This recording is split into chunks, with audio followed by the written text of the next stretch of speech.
الحمد لله وحده لا شريك له والصلاة والسلام على من لا نبي بعده أما بعد فأعوذ بالله من الشيطان الرجيم بسم الله الرحمن الرحيم محمد رسول الله والذين معه أشداء على الكفار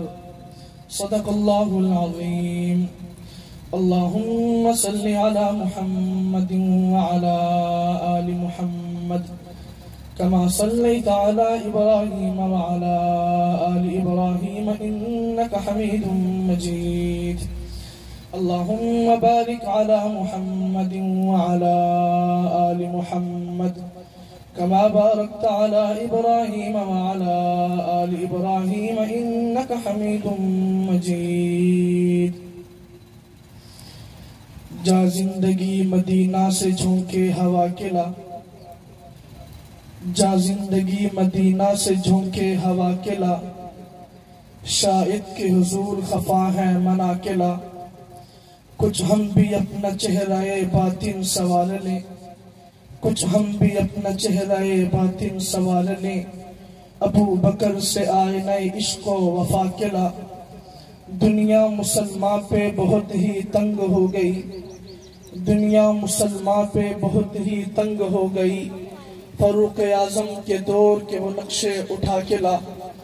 جن سے گناہ نے ہمیں محروم کر دیا جن سے گناہ نے ہمیں محروم کر دیا اس ماں کے وہ زاویے شرم و حیا کے لا مغرب کی گلیوں میں مارا مارا نہ پھر اے گدائے علم مغرب کی گلیوں میں مارا مارا نہ پھر اے گدائے علم دروازہ علم سے خیرات جا کے لا میرے نہایت واجب الاحترام بزرگوں آج کے اس خانقاہی اجتماع میں شریک نوجوانوں دوستوں اور بھائیوں میں نے آپ حضرات کی خدمت میں قرآن کریم کا مختصر سا حصہ تلاوت کیا ہے میں اس تلاوت کی روشنی میں آپ کی خدمت میں 3 باتیں پیش کرنا چاہتا ہوں نمبر 1 جس پیغمبر کا ہم نے کلمہ پڑھا اس پیغمبر کی ذات نمبر 2 جس پیغمبر کا ہم نے کلمہ پڑھا اس پیغمبر کی بات نمبر 3 جس پیغمبر کا ہم نے کلمہ پڑھا اس پیغمبر کی جماعت ہمارا مسلمانوں کا عقیدہ یہ ہے پیغمبر کی ذات بھی جنتی ہے پیغمبر کی بات بھی جنتی ہے پیغمبر کی جماعت بھی جنتی ہے ہمارا مسلمانوں کا عقیدہ یہ ہے پیغمبر کی ذات بھی اعلیٰ پیغمبر کی بات بھی اعلیٰ پیغمبر کی جماعت بھی اعلیٰ ہمارا اہل اسلام کا عقیدہ یہ ہے پیغمبر کی ذات بھی معصوم ہے پیغمبر کی بات بھی معصوم ہے پیغمبر کی جماعت من حیث الجماعت بھی معصوم ہے کسی کو دھوکہ اس سے لگا وہ پیغمبر کی ذات نہیں سمجھا کسی کو دھوکہ اس سے لگا وہ پیغمبر کی بات نہیں سمجھا کسی کو دھوکہ اس سے لگا وہ پیغمبر کی جماعت نہیں سمجھا ہم دیوبند والے پیغمبر کی ذات بھی سمجھے ہیں ہم دیوبند والے پیغمبر کی بات بھی سمجھے ہیں ہم دیوبند والے پیغمبر کی جماعت بھی سمجھے ہیں اور ہمارا پیغمبر کے دین پہ ایمان اسی ترتیب سے ہے پہلے پیغمبر کی ذات ہے پھر پیغمبر کی بات ہے پھر پیغمبر کی جماعت ہے اگر ہم نے پیغمبر کی ذات کو دیکھا ہم نے قرآن کریم کو پڑھا ہمیں یہ بات سمجھ آئی ہے پیغمبر کی ذات کو خدا نے بنایا تو زمین کی مٹی سے نہیں بنایا بلکہ خدا نے پیغمبر کی ذات کو بنایا تو جنت کی مٹی سے بنایا ہے پھر پیغمبر کی ذات آدم تا عیسیٰ انبیاء کی ہے ان کے امام الانبیاء کو خدا نے صرف جنت کی مٹی سے نہیں بلکہ جنت الفردوس کی مٹی سے بنایا ہے ایک مٹی تیری اور میری ہے وہ زمین والی ہے ایک مٹی پیغمبر کی ذات آدم تا عیسیٰ انبیاء کی ہے وہ جنت والی ہے ایک مٹی امام الانبیاء کی ہے وہ جنت الفردوس والی ہے ہم پیغمبر کی ذات کو دیکھیں تو اعلیٰ امام الانبیاء کو دیکھیں تو سب سے بالا ہم پیغمبر کی ذات کبھی مانتے ہیں، لیکن اگر تو یہ سمجھ لیتا پیغمبر کی ذات کہاں سے بنی ہے، ہمیں کتنے مسئلے سمجھ آ سکتے تھے۔ پیغمبر کی ذات کا وجود جنتی ہے، پیغمبر کا وجود جنتی ہے، دنیا کے ماحول کی وجہ سے اثار نظر آئیں گے، وجود جنتی ہے۔ پیغمبر کے وجود میں جنت کا نقشہ نظر آئے گا۔ ایک وجود تیرا اور میرا بھی ہے، ایک وجود پیغمبر کی ذات کا ہے، ایک مٹی تیری اور میری ہے، ایک مٹی پیغمبر کی ذات کی ہے، ایک پسینہ تیرا اور میرا ہے۔ اگر تو اپنا پسینہ دیکھے اس سے بو ہے، پیغمبر کی ذات کو دیکھے تو خوشبو ہے، یہ جنت کی مٹی کی وجہ سے ہے۔ بولو براز تیرا اور میرا بھی ہے، یہ ناپاک ہے۔ بولو براز پیغمبر کی ذات کا بھی ہے،